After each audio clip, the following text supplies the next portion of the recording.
자, 떠오르는 해 제가 한번 찾아봤습니다. 아침에 떠오르는 태양과 같은 존재가 오늘 본문에 등장합니다. 그를 통하여 시대의 어떤 여명이 밝아오기 시작하였습니다. 바로 이런 영적으로 혼탁한 시대 가운데 성막에서 주님의 음성을 듣고 아침해와 같은 그런 존재입니다. 그는 법궤를 빼앗겨요. 빼앗긴 법궤를 찾아오는 어떤 국가적 재난 속에서 이스라엘 백성을 회개시키고 또 연합시키는 그렇게 강력하게 이끄는 지도자였습니다. 리더십이었습니다. 그런데 반대로 또 어떤 거예요? 뭐예요? 떨어지는 별이에요. 자, 별은 그 자리에 있어야 돼요? 떨어지면 돼요? 안 돼요? 그 자리에 있어야 돼요. 큰일 납니다. 밤하늘에 별이 떨어지는 그런 떨어지는 별과 같은 존재가 있었습니다. 바로 누구였냐면 사무엘, 아까 아침에 같은 사무엘을 지도한 그 당시 대제사장 엘리 가문이었습니다. 그는 어두운 시대를 바르게 이끌지 못하고 있었습니다. 엘리 가문은 어떤 가문이었냐면 어둠 속에서 근근히 밤하늘을 비추는 별의 역할을 감당했지만 그 역할을 하기에 버거웠습니다.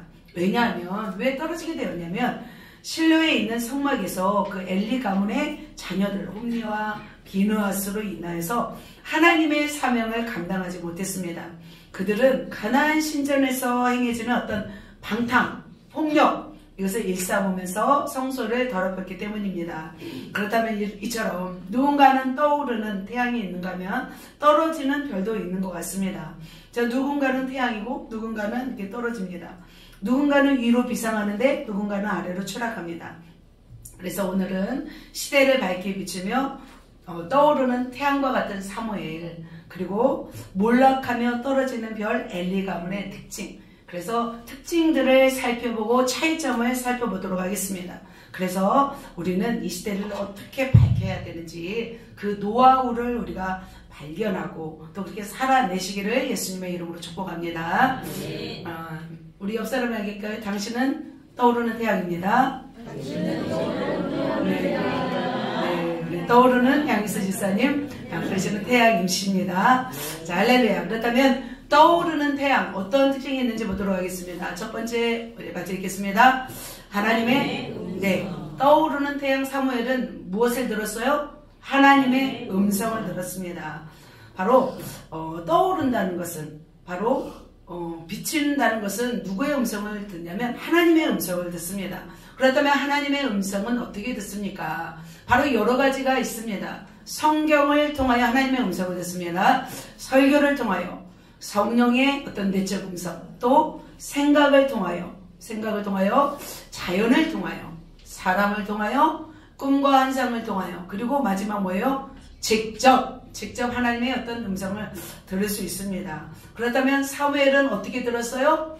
직접 들었습니다. 우리는 직접 듣기가 어렵잖아요. 그런데 사무엘 선지자는 바로 직접 들었습니다. 세월이 흘렀습니다. 사무엘이 한 12살쯤 되었을까요? 사사시대의 말년에는 하나님의 말씀이 희귀했습니다. 환상이나 꿈으로나 예언으로도 하나님의 음성이 들리지 않았습니다. 계시도 환상도 희귀한 그때의 시대여서 그때는 하나님의 음성이 없이 자기 소견대로 살았습니다. 제사장 누구요? 엘리는 백세를 바라보는 어떤 고령이었습니다. 그리고 눈이 침침해서 앞을 거의 보지 못하고 있었습니다. 그때 하나님의 음성이 누구에게 들려졌어요? 사무엘. 엘리가 사실은 대세잖아요. 그 당시 엘리에게 말씀하셔야 되는데 사무엘에게 말씀하셨습니다. 자, 사무엘에게 어떤 말씀을 하셨는지 가서 한번 말씀을 천천히 보면서 한번 듣도록 하겠습니다. 자, 사무엘이 엘리 앞에서 섬길 때는 여호와의 말씀이 어땠대요? 희귀하였대요. 그래서 흔히 보이지 않았더라. 그리고 엘리의 눈은 점점 어두워갔습니다. 그런데 그때 어느 날 밤에 이제 엘리는 일찍 잠이 들었습니다. 성소의 등불은 꺼지지 않았습니다. 성소의 등불이 꺼지지 않았다는 것은 아직 밤이라는 거예요. 새벽이 아니라는 거죠. 밤이 아직 이제 지속되고 있을 때였습니다. 그때 하나님이 누구를 불렀어요? 사무엘을 불렀습니다. 근데 사무엘이 누구에게 갔어요? 엘리에게 갔습니다. 자, 여호와께서 사무엘을 불렀습니다. 사무엘아, 사무엘아. 그런데 사무엘은 누구의 음성이라고 생각했어요? 엘리의 음성이라고 생각했습니다. 그래서 엘리에게 찾아간 것을 볼 수 있습니다. 밤중에 뭐 심부름을 시킬 일이 없을까? 라고 생각을 했습니다. 그러자 엘리에게 갔는데 엘리는 어떻게 말해요? 내가 너를 부른 적이 없다. 다시 돌아가서 누우라. 그래서 다시 들어가서 누웠어요. 그런데 여호와께서 다시 누구를 불러요? 사무엘을 불렀습니다. 사무엘이 일어나 다시 엘리에게로 갔습니다. 나를 부르셨나이까? 이렇게 말하죠. 그런데 내가 너를 부르지 아니하였으니 다시 누우라 해서 다시 누웠습니다. 자, 이번 세 번째까지 그랬어요. 세 번째 사무엘아 이렇게 불렀어요. 그러자 이제 깨닫는 거예요. 엘리 제사장은 이 음성이 누구의 음성이다? 하나님의 음성이다. 그래서 이제는 이렇게 말했어요. 하나님 다시 한번 부르면 내 주님 주의 종이 듣겠습니다 하여라. 이렇게 엘리 제사장은 말했습니다. 그러자 이제는 돌아가서 누웠습니다. 누워서 이제 또 기다리고 있는데 드디어 이제 하나님이 또 사무엘을 불렀습니다. 그러자 사무엘을 불러서 어떤 말씀을 하시냐면 바로 이 말씀을 하셨습니다. 하나님은 사무엘을 어떻게 찾아왔어요? 직접 찾아왔어요. 꿈이나 환상이나 예언으로 찾지 않고 자연으로 뭐 성경 말씀으로도 하지 않았어요. 직접 찾아오셔서 자신을 드러내셨습니다. 자, 놀라운 말씀이었어요. 어떤 말씀이었냐면 아주 무서운 말씀을 하셨어요. 내가 그의 집을 영원토록 뭐 하시겠다? 심판하시겠다. 여기서 그의 집은 누구의 집이에요? 엘리의 집이었어요. 이는 죄가 있어요. 죄악 때문인데 자기 아들들이 저주를 자청하되 금하지 아니하였습니다. 그래서 맨 마지막 절까지 읽겠습니다. 엘리 집의 죄악은 제물로나 예물로나 영원히 속죄함을 받지 못하리라. 이렇게 말씀하셨어요. 어떤 제물로나 예물로도 영원히 속죄함을 받지 못하겠다고 이렇게 말씀하고 있습니다. 자, 여호와의 계시가 희귀하던 이 시대의 엘리는 하나님의 계시가 분명히 사무엘에게 들려졌음을 알았어요. 그래서 엘리는 궁금했어요. 과연 하나님은 무슨 말씀을 하셨을까? 그래서 엘리는 너무나 그 사실을 알고 싶어서 사무엘을 불렀습니다. 그런데 사무엘은 사무엘에게 여호와께서 무슨 말씀을 하셨느냐라고 말하였을 때 사무엘은 굉장히 두려웠죠. 두려웠음에도 불구하고 사무엘은 어떻게 했을까요? 같이 읽겠습니다. 사무엘이 그것을 그에게 자세히 말하고 조금도 숨기지 아니하니 그가 이르되 이는 여호와시니 선하신 대로 하실 것이니라. 자, 이런 말을 듣고서도 엘리는 어떻게 해야 돼요? 정신을 번쩍 차려야 되잖아요. 그런데 어떻게 해요? 그냥 뭐 넘어가는 거예요. 하나님 뭐 그렇게 하시겠다 넘어가는 것을 볼 수 있습니다. 계속하여 이렇게 계속하여 하나님은 사무엘에게 말씀하셨습니다. 사무엘과 항상 함께 하셨습니다. 사무엘이 전한 말은 땅에 하나도 떨어지지 않게 하셨대요. 그래서 북쪽에서는 단이잖아요. 단 지파가 올라가셨잖아요. 올라가자 위에. 그리고 맨 아래는 와요. 브엘세바까지 이제는 하나님이 말씀하셨어요. 그 전에는 자기 지파대로 나누어서 살았다면 이제는 사무엘에게 특별하게 이스라엘 전체를 관할할 수 있도록 사무엘에게 특별한 말씀을 하셨습니다. 그래서 예언의 성취인 거죠. 예로부터 어떤 참 선지자라는 것을 나타내는 방법 중에 하나가 바로 하나님의 음성을 들려주는 것이었습니다. 그래서 이제는 엘리 시대가 가고 누구의 시대? 사무엘의 시대가 열린 것을 볼 수 있습니다. 사랑하는 성도 여러분 하나님의 음성을 듣고 있는지요? 할렐루야. 그렇다면 여러분은 뭘까요? 떠오르는 태양인 줄 믿습니다. 하나님의 음성이 들린다면 하나님은 여러분을 통해서 빛을 비추는 역할을 감당하게 하시는 거죠. 그렇다면 여러분 때로는 강렬한 태양이기도 하고 또 어설픈 태양이기도 하지만 좀 더 하나님의 음성을 들어야 될 줄 믿습니다. 그렇다면 하나님의 음성이 들리지 않습니까? 그렇다면 우리는 의심해야 될 줄 믿습니다. 그죠? 하나님은 바로 이렇게 자기 백성을 다시 살리겠다고 하는 증표로 바로 음성을 나타내셨습니다. 바로 하나님은 사무엘에게 이렇게 말씀하시기 시작한다는 것은 그 나라를 열어가시겠다는 하나님의 뜻인 줄 믿습니다. 지금도 하나님은 그렇습니다. 하나님의 뜻을 알고 하나님의 음성을 듣고 그리고 하나님의 음성을 나타낼 사람들을 지금도 하나님은 찾으십니다. 하나님은 그런 자를 통해서 하나님의 일들을 시행하신 줄 믿습니다. 그렇게 말씀이 희귀하던 시대, 하나님의 음성이 들려지지 않은 시대에 하나님은 사무엘을 통해서 이렇게 하나님의 역사를 이루어 가시고 있습니다. 하나님의 음성이 그렇다면 들리고 있는지요? 계속해서 우리는 들어야 됩니다. 하나님은 계속해서 우리에게 여러 가지 방법을 가지고 말씀하고 있습니다.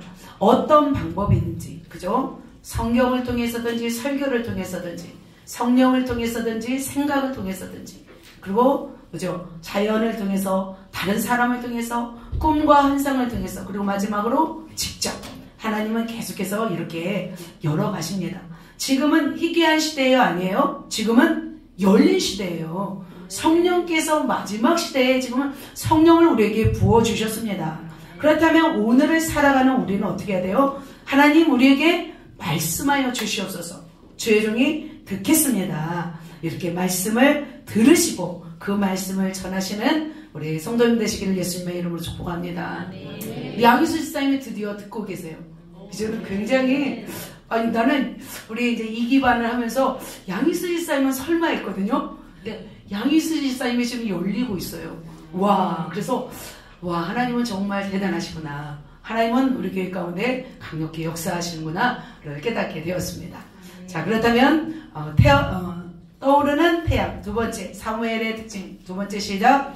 하나님을 존중. 그는 하나님을 존중했습니다. 하나님을 존중하는 자를 하나님이 존중히 여긴다고 말씀하고 있습니다.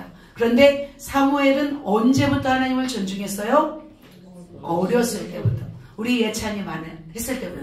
서진이만 했을 때부터. 봐봐요. 딱 존중하잖아요. 우리 아이들이 이렇게 딱 앉아서 예배하는 것 자체가 바로 하나님을 존중하는 거예요. 하나님을 존중하지 않으면 뭐 건빵이나 먹고 그죠? 음료수나 마시고 뭐 젤리를 먹을 거예요. 그런데 하나님을 존중하잖아요. 딱 앉아가지고 너무 예쁩니다. 바로 사무엘도 이랬어요. 몇 살부터? 어렸을 때부터. 그래서 사무엘은 어렸을 때부터 누구를 섬겼어요? 하나님을 섬겼어요. 무엇을 입고 섬겼냐면 자, 이렇게 에봇을 엄마가 지어다 줬죠. 사무엘은 어디서 자랐어요? 성전에서 자랐어요. 엄마를 떠나서 4살, 5살부터 엄마를 떠나서 성전에서 자랐던 것을 볼 수 있습니다. 자, 이렇게 성막에서 봉사하는 자들이 입었던 옷이 바로 에봇이었습니다. 에봇은 각가지 색깔로 이렇게 수놓아서 만든 옷이었는데 일반 제사장들이나 레위인들은 단순히 하얀 색깔이었지만 대제사장은 그렇게 저렇게 멋진 옷을 입었던 것을 볼 수 있습니다. 그래서 해마다 절기 때마다 그 한나는 바로 사무엘을 보기 위해서 실로에 왔습니다. 기쁨 가운데 그 한나는 사무엘을 만났고 그리고 올라올 때마다 정성껏 만든 새 두루마기를 입혀주었습니다. 자, 부모를 떠난 아이 사무엘은 어려웠을까 쉬웠을까 이 일이 어려웠죠. 아장아장 걸으면서 이제 말 배우는 그런 유치원 때부터 엄마를 떠나서 이렇게 예배하고 있었습니다. 그런데 사무엘은 참 하나님을 존중했어요. 해년마다 찾아오는 엄마를 보면서 따라간다고 띵깡 놓았을까요? 안 놓았을까요? 괜찮아, 안 놨대요. 띵깡 안 놓고 예쁘게 앉아서 예배를 드렸대요. 그러니까 하나님이 바로 이 사무엘을 통해서 그 나라의 빛으로 떠오르는 태양으로 그렇게 하나님이 쓰임 받았습니다. 어린 사무엘은 어릴 때부터 깊이 괜찮아요 먹어도 자 영혼이 하나님께 순종하였고 하나님을 존중하였어요. 그래서 어린 사무엘은 육신의 부모보다 누구를 섬기는 하나님을 섬기는 예배에 충실하였던 것을 볼 수 있습니다. 뿐만 아니라 한나와 엘가나도 그렇잖아요. 아이가 눈에 어른거려요? 아른거려요? 그렇죠. 보고 싶어 견딜 수가 없었을 거예요. 어떻게 보면은 엘리에게 말해서 사무엘을 데려갈 수도 있었어요. 왜냐면 한나에게는 아직 사무엘 말고 아이가 있었어요? 없었어요? 아이가 없었어요. 그렇기 때문에 언제든지 그 사무엘을 데려갈 수 있었음에도 불구하고 하나님께 한 약속, 하나님을 존중했잖아요. 그래서 하나님께 드린 그 약속을 지키기 위해서 그렇게 하나님 앞에 하나님을 경외하며 예배자로 서게 한 것을 볼 수 있습니다. 그런데 하나님은 어떻게 하세요? 그런 한나에게 뭘 하세요? 다시 임신하게 하셔서 몇 명? 세 아들과 두 딸을 낳게 하신 것을 볼 수 있습니다. 그래서 이제 한나는 온전히 이제 사무엘을 맡겨버리죠. 이제 아기가 뭐 6명이나 되는데, 그죠. 사무엘까지 이제 신경 쓸 일이 없죠. 첫 아기는 그냥 하나님께 이제 맡겨버리고, 그러면서 가정에 충실하게 한 것을 볼 수 있습니다. 그렇게 엘리의 가르침 가운데 사무엘은 멋지게 성장하였습니다. 예의 바르고 신앙심도 깊고 멋지게 성장하였습니다. 어쩌면 엘리의 자식들, 홈리와 비느하스보다 더욱 큰 은총을 받으며 자랐습니다. 그래서 저는 이 말씀을 보면서 때로는 목사의 자식들보다, 미안해요 우리 자녀들, 때로는 그렇게 그런 조건이 아닌 가정에서 자란 아이들이 더 신앙적으로 성장할 수도 있겠다라는 생각이 들었습니다. 그러니까 MK나 PK들이 뭐 아니면 도라고 하잖아요. 훌륭한 선교사이고 훌륭한 목사인데 아이들이 꼴통인 집안도 많이 있다고 이렇게 들었습니다. 그래서 각자의 인생이구나 라는 생각이 듭니다.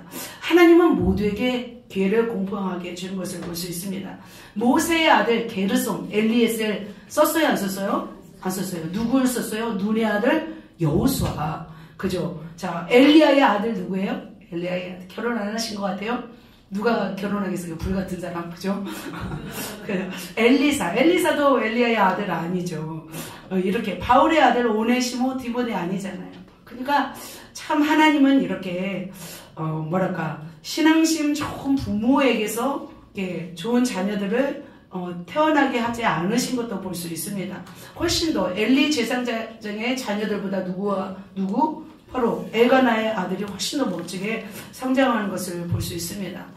그래서 사람들은 엘리의 자식들보다도 엘가나의 자녀 사무엘을 더 칭찬하게 되었습니다. 그래서 사무엘은 뭐예요? 같이 읽겠습니다. 아이 사무엘이 점점 자라매 사람들에게 은총을 더 받더라. 이렇게 하나님께서 말씀하고 있습니다. 그래서 때로는 하나님은 이렇게 하세요. 우리의 아버지가 우리의 육신의 아버지보다 하나님의 아버지가 더 귀한 아버지, 진정한 아버지임을 알게 하시기 위해서 때로는 우리를 연단을 허락하시더라고요. 부모와의 관계 속에서. 때로는 일찍 데려가시기도 하시고 때로는 그 관계를 또 끊어놓기도 하시고 그러시면서 하나님의 사람들에게는 철저하게 하나님이 우리 아버지임을 또 알게 하시는 것을 볼 수 있습니다. 사랑하는 성도 여러분, 사무엘은 때로는 엄마가 보고 싶고 아빠가 보고 싶을지라도 어떻게 했어요? 정말 하나님을 존중히 여기면서 어릴 때부터 하나님의 사랑을 받고 하나님께 예배하는 자녀가 되었습니다. 그래서 때로는 엄마를 보내고 때로는 아빠를 보낸 우리 아이들도 있잖아요. 공허감이 있는지요? 그렇다면 누구를 생각해야 돼요? 사무엘을 생각하셨으면 좋겠습니다. 진정한 하나님 아버지의 사랑을 더 받으시기를 예수님의 이름으로 축복합니다. 이렇게 높은 제사장의 가문에서 자란 엘리 아들들보다 눈물과 기도로 태어난 사무엘이 더 하나님을 더 경외한 것을 볼 수 있습니다. 그래서 나이가 어리다고 해서 하나님을 경외하지 못하는 게 아니더라고요. 그죠? 나이가 어려도 하나님을 경외하는 그런 모습을 볼 수가 있습니다. 그런데 놀라운 것은 뭐냐면 사무엘의 환경이 좋았어요? 안 좋았어요? 자라나는 환경이 안 좋았어요. 왜냐면 불량한 형들이 있었잖아요. 이제 뒤에 볼 텐데 불량한 엘리 가문 속에서 사실 뭘 보고 자라겠어요? 그죠? 사실은 이렇게 누군가를 보면서 자라야 되는데 그런데 어때요? 사무엘은 불량한 환경일지라도 그 속에서 어떻게 자랐어요? 바르게 자랐어요. 그래서 저는 깨달았어요. 어떤 환경이 중요한 게 아니구나. 그 마음 가운데 하나님을 경외하는 아이들은 환경을 떠나서 멋지게 자랄 수 있구나. 그래서 우리도 마찬가지. 환경을 탓하는 것이 아니라 가정의 배경을 탓하는 것이 아니라 누구를 바라보면 하나님을 바라보면서 자란다면 하나님의 멋진 사람이 될 줄 믿습니다. 아멘. 자, 터오르는 태양 사무엘의 두 가지 특징을 살펴보았습니다. 자, 그렇다면 떨어지는 별 누구예요? 엘리 가문. 자, 엘리 가문은 하나님이 어떻게 하셨는지 또 어떤 특징이 있는지 한번 보도록 하겠습니다. 첫 번째, 하나님의 침묵. 여러분 지인 중에서 혹시 말하고 싶지 않은 사람 있어요? 네, 있어요? 네, 있어요? 그런 사람이 오늘 등장합니다. 말도 꺼내기도 싫은 사람이 있잖아요. 하나님은 바로 침묵하세요. 하나님 똑같아요, 우리랑. 그래서 하나님의 음성이 단절되었다는 것은 뭐냐면 그들이 하나님께 관심이 없었어요. 그리고 하나님도 그러면 그들에게 관심이 있을까요? 없을까요? 없어요. 그래도 어느 정도 정이라도 있으면 화도 내고 미워하기도 하고 뭐 사랑하기도 합니다. 그런데 진짜로 싫어하고 꼴 보기 싫으면 어떻게 해요? 그냥 말을 안 하고 무시를 해버리고 싶잖아요. 관심을 끊어버리잖아요. 바로 관심을 끊는다는 것은 뭐냐면 바로 침묵이에요. 침묵. 그래서 침묵이 가장 무서운 무기라는 생각을 하게 되었습니다. 그런데 더군다나 누구로부터 지금 외면당해요? 하나님으로부터 외면당하는 거죠. 그것은 이제 죽음이나 다름없습니다. 하나님은 징계를 통해서라도 채찍을 들어서라도 그들이 돌이키기를 원해요. 그런데 하나님의 눈밖에 나버렸어요. 그러니까 하나님이 침묵으로 일관해 버립니다. 그렇다면 이들이 과연 어떠하였는지 한번 보도록 하겠습니다. 그들은 옳은 소견대로 살았습니다. 자, 엘리는 하나님의 음성을 듣지 못하였습니다. 그런데 엘리의 음성은 누가 다 들었어요? 하나님 다 들었죠. 엘리의 행동도 하나님은 다 보고 계셨습니다. 우리의 음성은 하나님이 다 듣고 계신 거 아시죠? 우리는 때로는 못 들어도 그처럼 그 대신 사랑과 긍휼이 많으신 하나님은 엘리 가문에 있어서는 희귀하였어요. 그래서 희귀하여 이상이 흔히 보이지 않았더라. 아예 말씀을 안 하셨어요. 그런데 하나님은 어떻게 하셨냐면 사람을 보내셨어요. 누구에게? 그래도 한번 어떻게든지 그들에게 말씀하기 위해서 하나님의 사람이 누구에게로 와서 엘리에게로 왔어요. 한 번 더 이렇게 말씀하시는 것을 볼 수 있습니다. 내가 너에게 나타나지 아니하였느냐? 그런데 너희는 어찌하여 내 처소에서 명령한 내 재물과 예물을 밟으며 같이 읽습니다. 내 아들들을 나보다 더 중히 여겨 내 백성 이스라엘이 드리는 가장 좋은 것으로 너희들을 살찌게 하느냐, 이렇게 말씀하고 있습니다. 이제 사람을 보냈어요. 뭐 들어도 이제 뭐 들리지도 않고 하나님의 말도 하기도 싫은 거예요. 그러니까 할 수 없이 다른 사람을 보내서 그렇게 말하는 것을 볼 수 있습니다. 그런데 어떻게 말하고 있어요? 이렇게 말하죠. 이제는 너희는 어찌하여 나를 존중히 여기지 않느냐, 명령한 내 예물과 재물과 예물을 밟았느냐. 하나님이 이렇게 선지자를 통해서 말씀하고 있습니다. 그러면서 또 말씀하고 있어요. 이제 나를 존중히 여기는 자를 내가 존중히 여기고 나를 멸시하는 자를 내가 경멸하리라. 내가 전에는 내 집과 내 조상의 집이 내 앞에 영원히 행하리라. 하나님은 엘리 가문을 선택하시고 그 가문을 영원히 함께 하겠다고 말씀하셨어요. 그런데 이제는 결단코 그렇게 하지 않을 거래요. 그리고 존중히 여기는 자를 존중히 여기고 경멸하는 자를 내가 경멸하리라 말씀하시면서 어떤 말씀을 하냐면 무서운 말씀을 하세요. 내 집에 팔을 끊어 내 집에 노인이 하나도 없게 하는 날이 이르리라. 그래서 내 집에 영원토록 뭐가 없대요? 노인이 없다는 것은 어떻게 죽는다는 거예요? 일찍. 그러니까 늙기 전에 바로 단명한다는 것을 볼 수 있습니다. 그러면서 중요한 말씀을 또 해요. 한날에 너의 자녀들이 홈리와 비누아스가 한날에 죽을 텐데 내게 그것이 표징이 되리라 말씀하고 있습니다. 자, 이렇게 두려운 말을 했습니다. 그러면 이제 막 엘리는 사시나무 떨듯 이렇게 떨어야 됩니다. 사실 선지자의 음성이 벼락 같잖아요. 그런데 그의 마음을 이렇게 무서운 심판을 담고 있는 그런 말씀이었습니다. 어떻게 보면 엘리 가문의 몰락을 어떤 예언한 말씀이었습니다. 그런데 엘리 가문의 어떤 두 아들의 죽음으로 끝나는 것이 아니라 철저한 몰락이었고 제사장의 직분이 잃게 되는 무시무시한 저주였습니다. 그런데 이 엘리 제사장은 어떻게 했어요? 그 위험성을 듣지 못했어요. 경고를 듣지 못했어요. 사실은 충격에 빠져야 되잖아요. 선지자가 와서 이렇게 말했다라면. 그런데 어떻게 했어요? 가볍게 넘겨요. 그래서 암울한 이 사사시대의 말렵에 총기가 떨어진 이 노인은 형식적인 어떤 제사장 직분만 겨우겨우 연명하고 있었던 것을 볼 수 있습니다. 그래서 이사야 선지자가 이런 말씀을 하시죠. 여호와께서 이르시되 너희가 듣기는 들어도 깨닫지 못할 것이요 보기는 보아도 알지 못하리라. 사랑하는 성도 여러분, 엘리 가문을 보면서 어떤 생각이 드시는지요? 바로 침묵하시는 이유가 있어요, 없어요? 있어요. 아무리 말해도 들어요, 안 들어요? 안 들어요. 아무리 말해도 듣지 않으면 어떻게 하나님은 침묵하세요. 지난주에도 말씀드렸잖아요. 하나님께서 한번 말씀해도 순종하지 않고 불순종해버리면 물고기 뱃속에 들어갔잖아요. 그리고 또 어떻게 내가 애드립으로 하신 드린 말씀이었지만 악어 때가 이제 출몰하잖아요. 이제 두 번째도 순종하지 않으면. 그리고 세 번째까지는 제가 보니까 하나님께서 세 번째까지는 3~4번은 그래도 기회를 주시더라고요. 3~4번까지도 기회가 안 되면 나중에는 그냥 하나님이 그냥 그냥 멈춰버리시는 것을 볼 수 있습니다. 자, 여러분 중에도 하나님이 왜 나에게 침묵하시지? 하나님이 왜 나에게 말씀하지 않을까? 우리는 그렇다면 어떤 마음이 들어야 되냐면 우리는 경각심을 가져야 될 줄 믿습니다. 나에게 하나님이 말씀하지 않는 것에 원망하지 말고 왜 나에게 말씀하지 않는가를 깨달으셔서 정말 경각심을 갖고 우리가 하나님께 집중했으면 좋겠습니다. 그래서 저는 가장 두려운 것이 무감각이라는 생각을 해봤습니다.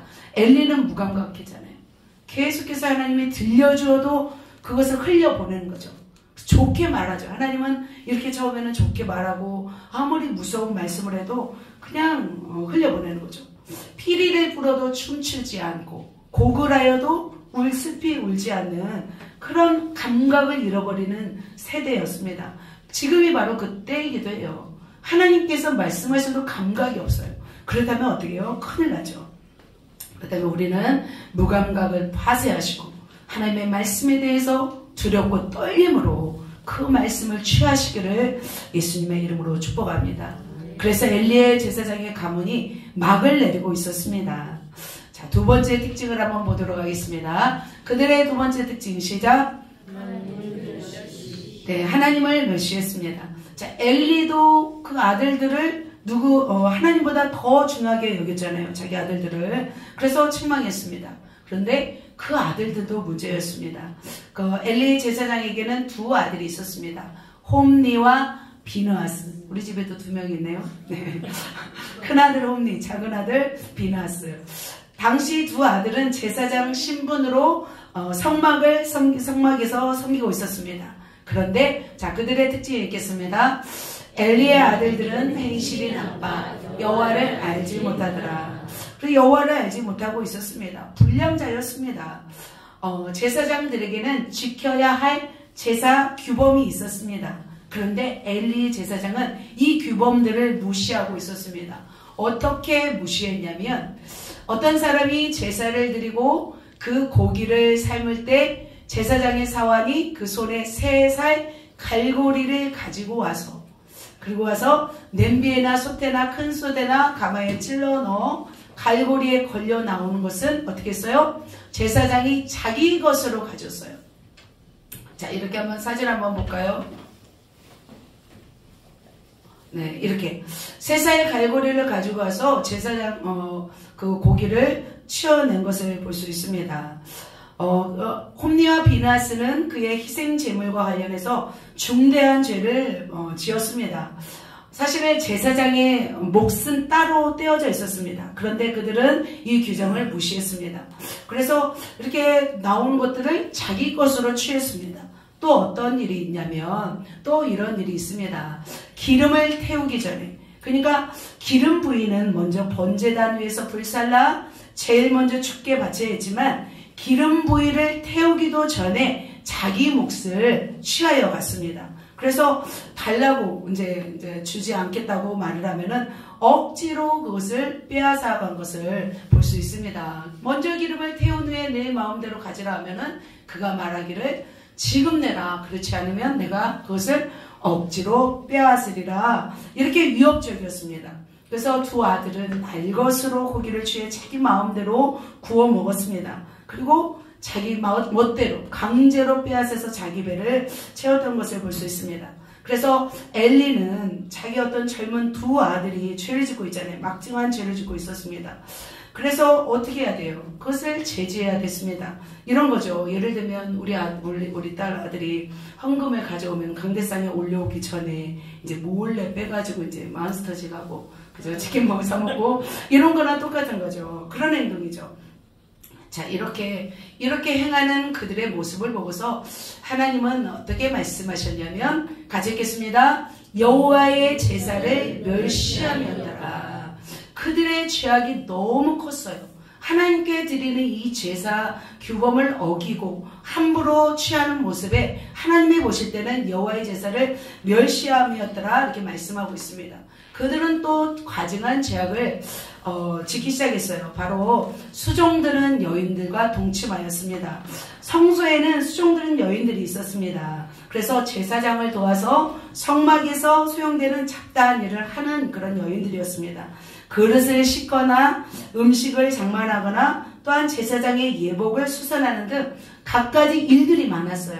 그것을 돕는 여인들이었어요. 그러니까 이 여인들은 평생 결혼을 하지 않고 몸과 마음을 거룩하게 드리면서 하나님께 드린 어떤 순수한 그런 여인들이었어요. 그다음에 굉장히 순수하고 깨끗한 여인들인데 홈리와 비느하스는 결혼했잖아요. 이가 나중에 이제 자식 태어나잖아요. 결혼했음에도 불구하고 그 여인들을 겁탈하고 동침하였습니다. 이 소식을 이제 누가 들었어요? 엘리가 들었습니다. 그렇다면 어떻게 해야 돼요? 엘리는 따끔하게 몰아내든지 혼을 내든지 그래야 되는데 솜방망이처럼 그냥 가볍게 넘겼던 것을 볼 수 있습니다. 대제사장이 사실은 1년에 한 번씩 속죄일 때는 지성소까지 들어갑니다. 그러면 방울을 달고 들어갑니다.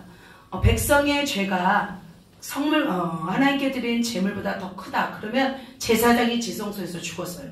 근데 아무도 지성소에 들어갈 수 없어요. 그러니까 방울을 흔들어 보아서 움직이지 않는다. 그러면 밖에서 줄을 끌어내야 할 정도로 이처럼 정말 중요했어요. 제사는. 그럼에도 불구하고 그들은 어떻게 했냐면 엘리는 그냥 간단하게 얘기했어요. 너희는 왜 그런 짓을 했느냐? 소문이 사실이냐? 그러자 이제 불량한 이제 아들들이 대들였겠죠. 너희가 여호와의 백성으로 범죄하게 하는도다. 소문이 좋지 않다라고 하는 것을 볼 수 있습니다. 이렇게 말하면 안 돼. 그냥 대충 타이른 거죠. 그러면서 사람이 사람에게 범죄하면 하나님이 심판하시려니와 만일 사람이 여호와께 범죄하면 누가 그를 위하여 간구하겠느냐. 그냥 이 말을 하고 싶은 거죠. 그냥 안타까워서. 사실은 더 세게 이 아들들을 혼내야 됐습니다. 그렇지 않으면 자기 가문뿐만 아니라 이스라엘 백성에게도 죄를 짓게 하잖아요. 그 전에 누가 왔어요?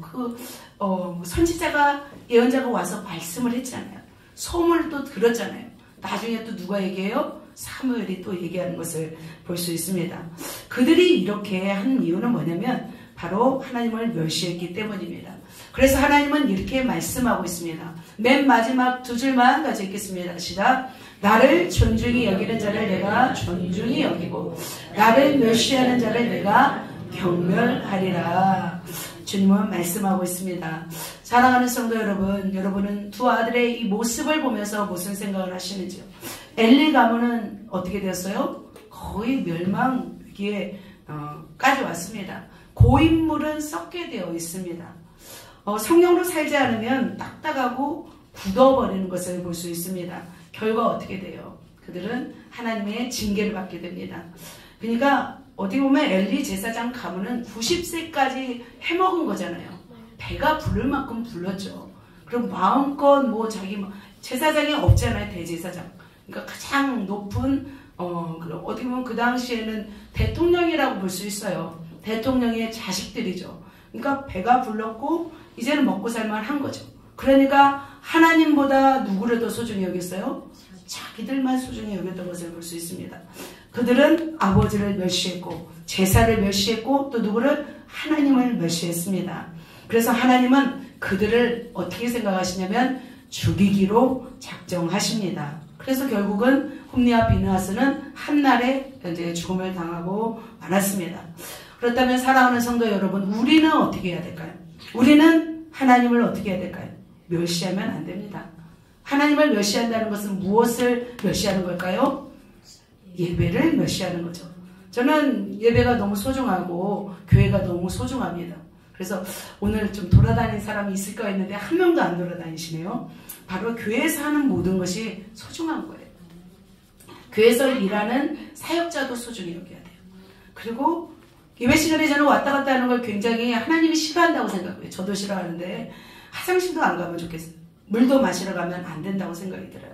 그래서 하나님이 임재하시는 시간, 또 하나님이 소중히 여기는 예배 가운데 우리는 정말 경외함으로 또 존중함으로 그렇게 예배를 드렸으면 좋겠습니다. 그래서 하나님을 집중하는 것, 또 하나님께 온전히 드려지는 삶이 바로 하나님을 멸시하지 않는 삶 모습이라 생각합니다. 오늘 우리 아이들이 너무나 하나님께 잘 예배를 드렸어요.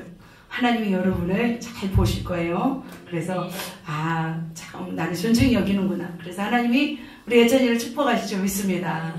우리 사랑하는 성도 여러분, 예배를 마칩니다. 떠오르는 해, 떨어지는 별, 떠오르는 해 사무엘은 하나님의 음성을 들었고 하나님을 존중했습니다. 떨어지는 별, 엘리 가문은 하나님의 침묵하셨고 하나님은 또 멸시하셨습니다. 주님은 다시 한번 말씀하십니다. 나를 존중히 여기는 자를 내가 존중히 여기고 나를 멸시하는 자를 내가 경멸하리라. 사랑하는 성도 여러분, 하나님은 우리의 어디까지 보시냐면 중심까지 보십니다. 그래서 하나님을 정말 존중히 여기어서 정말 이 시대 어둠 가운데 밝히 비추는 그런 아침해와 같은 태양이 되시기를 예수님의 이름으로 축복합니다.